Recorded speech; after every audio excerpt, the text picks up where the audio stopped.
అదే RTV app వార్తల్ని క్షణాల్లో చదివే అవకాశం ఉంటుంది. ఒక న్యూస్ పేపర్, ఒక టెలివిజన్ ఛానల్ మీ చేతుల్లో ఎప్పుడూ ఉంటాయి. ముడూరు నియోజకవర్గానికి సంబంధించి వైసీపీ ఎమ్మెల్యే పుప్పాల వాసుబాబు ఈరోజు భారీ జనసందోహం మధ్య నామినేషన్ దాఖలు చేశారు. ప్రస్తుతం మనతో పాటు వాసుబాబు ఉన్నారు. ఆయనతో మాట్లాడే ప్రయత్నం చేద్దాం. సార్ చెప్పండి, రెండోసారి మీకు మీ అధినేత అవకాశం ఇచ్చారు, ఎట్లా అనిపిస్తుంది ఈరోజు నామినేషన్ వేశారు? రెండోసారి అవకాశం ఇచ్చిన అధినేతకి ముందుగా ధన్యవాదాలు తెలియజేసుకుంటున్నా.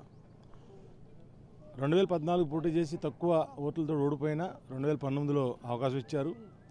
33,000 ఓట్ల మెజార్టీతోటి గుంటూరు నియోజకవర్గ ప్రజలు నన్ను దీవించడం జరిగింది. 5 సంవత్సరాల కాలంలో కోవిడ్ కష్టకాలం కూడా చూసుకుంటే అందులో లెక్క వేసుకుంటే సంక్షేమం కానీ అభివృద్ధి కానీ రెండు కళ్ళుగా ముఖ్యంగా నా నియోజకవర్గంలో ముఖ్యమంత్రి గారి ఆశీస్సులతోటి చాలా గొప్పగా నేను చేసుకోవడం జరిగింది.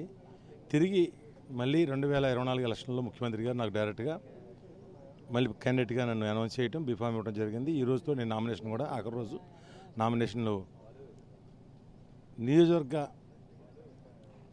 కార్యకర్తలు, నాయకులు, అభిమానులు, ప్రజలు, నియోజకవర్గ ప్రజలందరూ కూడా ఈరోజు సొంత ఇంట్లో ఒక పెళ్లి జరిగినట్టు, ఆ ఇంట్లో ఒక శుభకార్యం జరిగినట్టు, లేకపోతే ఆ రోజు ఏదైనా జాతర జరిగితే ఏ రకంగా ప్రజలందరూ ఆ ఊర్లో వాళ్ళందరూ రోడ్డు మీదకి వచ్చి ఎలా అయితే కార్యక్రమం చేస్తారో అంతకు మించి నన్ను గుండెల్లో పెట్టుకొని నా నియోజకవర్గ ప్రజలు తమ్ముళ్ళలాగా, అన్నలాగా, కొడుకులాగా, మరి మేనమామలాగా దీవించి ఈ రోజున చాలా స్వచ్ఛందంగా, ఫస్ట్ ఆఫ్ ఆల్ మనం చెప్పుకోవాల్సిన స్వచ్ఛందంగా చాలా గొప్పగా మరి ప్రజలు వచ్చి నన్ను ఈ మొండు టెండలో 40 డిగ్రీలు సుమారు ఈ మొండు టెండలో నన్ను, నా సహచర ఎంపీ అభ్యర్థి సునీల్ గారిని కూడా పెద్ద ఎత్తున దీవించడం జరిగింది.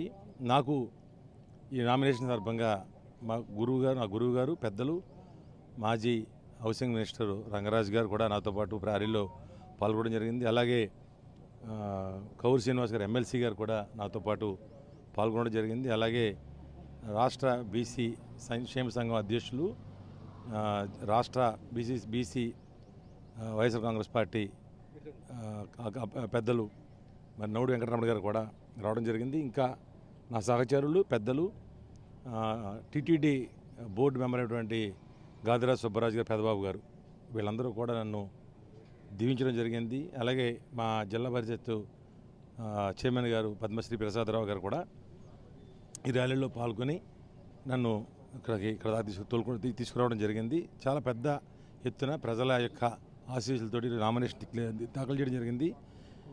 ఇది నా గెలుపుకు నాంది. అంటే నియోజకవర్గంలో ముఖ్యంగా రాష్ట్ర కలిసి ముందుకు వస్తూ ఉన్నాయి. అంటే ఈ మూటో నియోజకవర్గం ఒక స్పెషాలిటీ ఉంది. ఇక్కడ ఈ నియోజకవర్గంలో ఎవరు గెలిస్తే వాళ్ళే రాష్ట్రంలో కూడా అధికారం చేపడతారని, అంటే మీరు ఎట్లా ఎదుర్కోవాలి? ఎదుర్కొని ఇవాళతో డిసైడ్ అయిపోయింది అది. ఇవాళతోటి జనసేన, టీడీపీ, బీజేపీ ఇవన్నీ బొంబాయి. ఇవాళతో డిసైడ్ అయిపోయింది. ప్రజలకి చెప్పి రోడ్డు మీదకి వచ్చి అక్క చెల్లెములు ఎప్పుడైతే అన్నదమ్ములు, ముఖ్యంగా మహిళలు ఎప్పుడైతే రోడ్డు మీదకు మనతో పాటు సహచరంగా మనతో పాటు ప్రయాణం చేసి మమ్మల్ని దీవించారో ఎలక్షన్ డిసైడ్ అయిపోయినట్టు. స్వచ్ఛందంగా కొన్ని వేల మంది వచ్చి మమ్మల్ని దీవించారు. ఆటోమేటిక్గా ఎలక్షన్ డిక్లేర్ అయిపోయింది.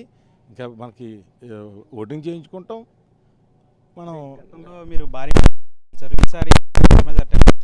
తప్పకుండా గత మెజార్టీ మీద ఎక్కువగానే వస్తాయని మేము ఎక్స్పెక్ట్ చేస్తున్నాం. కారణం ఏంటంటే ఆ రోజున మేము పలానా చేస్తామని చెప్పి ప్రజల మధ్యలో తిరిగి ప్రజల కష్ట నష్టాలతో మేము వాళ్ళతో కష్ట నష్టాలతోటి ప్రయాణం చేసి గెలుపొంది తర్వాత వాళ్ళు ఇచ్చినటువంటి హామీలన్నీ కూడా జగన్ గారు నవరత్నాలతో ఇచ్చిన హామీలు కానివ్వండి, అలాగే అభివృద్ధి సంక్షేమ సంఘం అభివృద్ధి సంబంధించినటువంటి ఏ గ్రామంలో ఏదైతే గత 5 సంవత్సరాలు 14 నుంచి 19 వరకు ప్రజల కష్టాలని నేను కళ్ళారు చూశాను.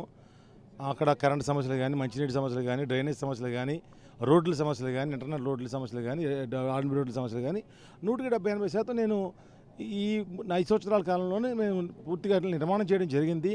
తప్పకుండా వచ్చే రోజుల్లో కూడా జగన్మోహన్ రెడ్డి గారి ఆశీస్సులతోటి మొన్న కూడా ఆయన నాతో పాటు సుమారు ఒక 70-80 కిలోమీటర్లు నా నియోజకవర్గంలో నా అదృష్టం ఈ మేమంతా సిద్ధం సంబంధించినటువంటి బస్సు యాత్రలో గుండుగోల నుంచి గణపవరం, పెప్పర్ మీదుగా కాశీపేట వరకు కూడా 80-70 కిలోమీటర్లు నాతో పాటు మా రోడ్ షో చేయడం జరిగింది. అది నాకు అదృష్టం కూడా ఆ రోజున.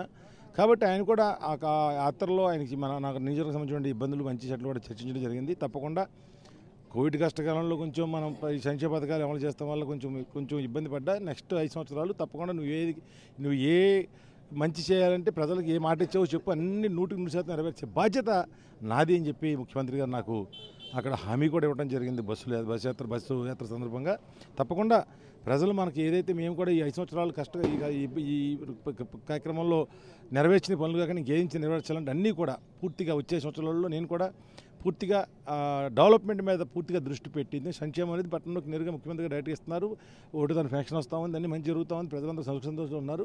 తప్పకుండా అభివృద్ధి మీద కూడా మేము పూర్తిగా కేంద్రీకృతం అయ్యి ఈ నియోజకవర్గాన్ని నెంబర్ 1 ప్లేస్లో నిలబడడానికి నా శాశ్వతలో కృషి చేస్తానని చెప్పి నియోజకవర్గ ప్రజలకు తెలియజేసుకున్నాను. ముఖ్యంగా ఈ రోజున నా నామినేషన్ సందర్భంగా వేలాదిగా తరలి వచ్చి స్వచ్ఛందంగా నన్ను ఆశీర్వదించినటువంటి ప్రతి అక్క చెల్లెమ్మకు, అన్నదమ్ములకి, పిల్లలకి, పెద్దలకి, అవ్వాతాతలకి అందరికీ కూడా మీ ద్వారా మా ఉంగుటూరు నియోజకవర్గ కార్యకర్తలు, నాయకులకు, ప్రజలకు అందరికీ కూడా మరొకసారి నా హృదయపూర్వక ధన్యవాదాలు, శిరస్సు వంచి నమస్కారాలు తెలియజేసుకుంటాను. అభ్యర్థి కారుమూరి సునీల్ కూడా ఉన్నారు, ఆయనతో కూడా మాట్లాడే ప్రయత్నం చేద్దాం. సార్ చెప్పండి, నియోజకవర్గంలో తిరుగుతున్నారు, మీ నియోజకవర్గం 7 నియోజకవర్గంలో ఉన్న నాయకులందరూ నామినేషన్ కార్యక్రమం పాల్గొన్నారు, భారీ జనసందోహాన్ని చూశారు. ఎట్లా అనిపిస్తుంది మీకు? ఎన్ని సీట్లు వస్తాయని? నేను చూసిన నామినేషన్లు చూస్తే ఒకదాని మించి ఒకటి ఈరోజు చివరిది. ఇది కూడా అసలు నా భూతో నా భవిష్యత్తు లాగా. తప్పకుండా 7కి 7 గెలవబోతున్నాము. ప్రతి ఒక్కరికి బంపర్ మెజారిటీ రాబోతుంది. జగన్మోహన్ రెడ్డి గారికి కూడా బంపర్ మెజారిటీతో మళ్ళీ ముఖ్యమంత్రి రాబోతున్నారు. 3 పార్టీలు కలిసి వస్తున్నాయి, వాళ్ళకి 3 పార్టీలు కాదు 30 పార్టీలు కలిసి వచ్చినా, ముసుగేసుకొచ్చినా, ఎలా వచ్చినా కూడా కాంగ్రెస్ పార్టీతో కూడా ముసుగేయించి కలుసుకున్నారు వీళ్ళందరూ. ఆ కాంగ్రెస్ పార్టీ కూడా వాళ్ళకు పొత్తులో ఉన్నట్టే.